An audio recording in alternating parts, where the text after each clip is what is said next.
On Sunday, Porsche released a new car, the 911 Carrera T. So far, the only information we have about this car is the press release and 2 ads. One is fun and one is terrible. So far, what we know about the Carrera T is what we've gotten from the press release. However, their marketing department seemed to go with the lightness aspect rather than the drivability aspect. It's driver focused, and by saying it's the lightest Carrera in the range, but only undercutting the other car by 11 pounds, does not make for good internet comments. So here's the recipe for the Carrera T. You take the base model 911 Carrera. Then we're gonna put in a shorter final drive ratio. So that's gonna make it more playful, and you're gonna have more opportunity to be upshifting and downshifting in this car because of that shorter rear drive. Next, mechanical limited slip differential, something that is not included in the Carrera. In addition to special features that this car allows us to have, like the lightweight 3 panels of glass from the GT2 RS, the reduced sound deadening so we can hear that engine a little better, we also unlock all these options that were not previously available on the base Carrera. So we get the option of rear wheel steering. We also get the option of the carbon bucket seats from the Porsche 918 Spyder, which previously you could only spec on GT cars.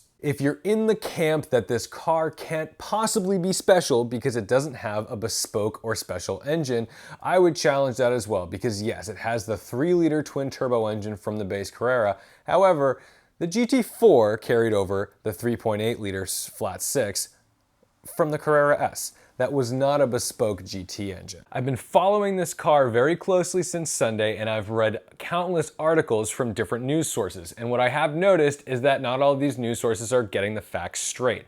Let me clear up one thing. This car has a 7-speed manual transmission, not a 6. So you do not get the 6-speed that you would get in, say, a GT4 or the 911R.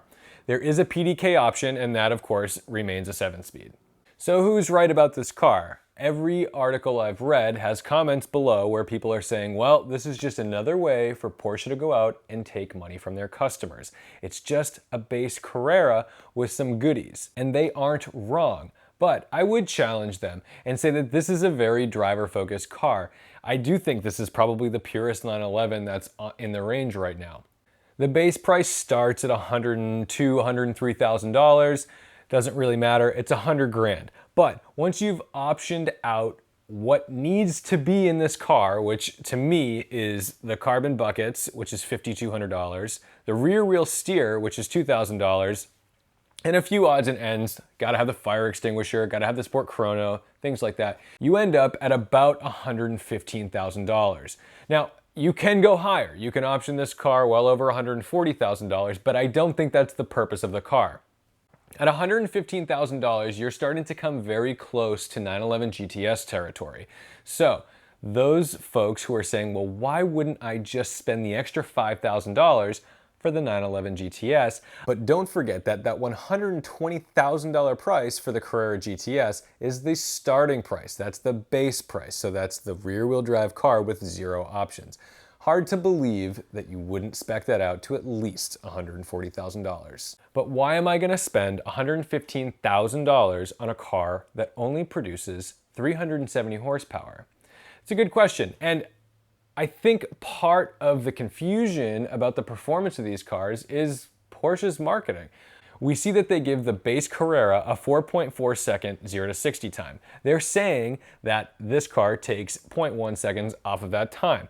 However, Motor Trend has recorded sub 4 second 0 to 60s in their test with the Carrera. So it is hard to get an idea of what this performance really looks like from Porsche, because they're always underrating themselves. There are going to be folks that are looking at the Carrera T as an investment opportunity. This is the first special car that has come into the range for under $150,000. Cars that are tried and true in the Porsche community, we know the GT cars, the GT4, the GT3, the GT2, those cars tend to hold value really well. The GTS, not so much, but more so than a standard Carrera or Carrera S. But this is a totally different animal. This is a car that is not aiming for Nürburgring lap times, and it's aimed solely at folks who want to drive the car. And this, oddly enough, speaks directly to me. I've never really been asking for this car, although the internet has been. And when I saw it come up, I had to take a closer look. To me, the Carrera T is a daily driver that you can enjoy on the weekends. It's a car that you can option with your dream spec that you would have put in your 911R, but could never afford. But the biggest problem is the price, because $115,000 comes awfully close to 997 GT3 prices. So before you go and slam Porsche for putting another 911 in the range just to muddy the waters and make more money off of its consumers, think of this.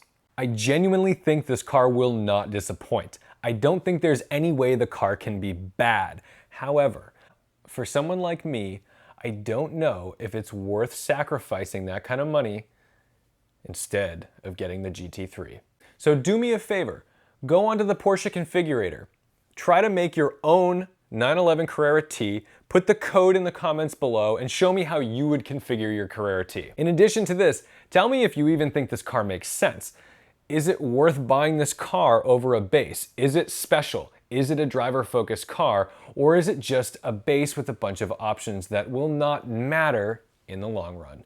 Thank you so much for watching. Don't forget to like, subscribe, comment, and share, and respect the drive. The first commercial is very exciting. We have this man, he gets into this car, he revs it up a little bit, and he drives a winding back road through a storm. Very cool, very exciting. We get to hear the snaps, crackles, pops of the exhaust. We get to see him rowing the gears. We get a feel for what this car is meant to be. The second commercial is like a Coca-Cola commercial. There's like flashing emotions, and then that's not selling me. That feels really cheesy. So I'm trying to ignore that commercial when I'm thinking about this car.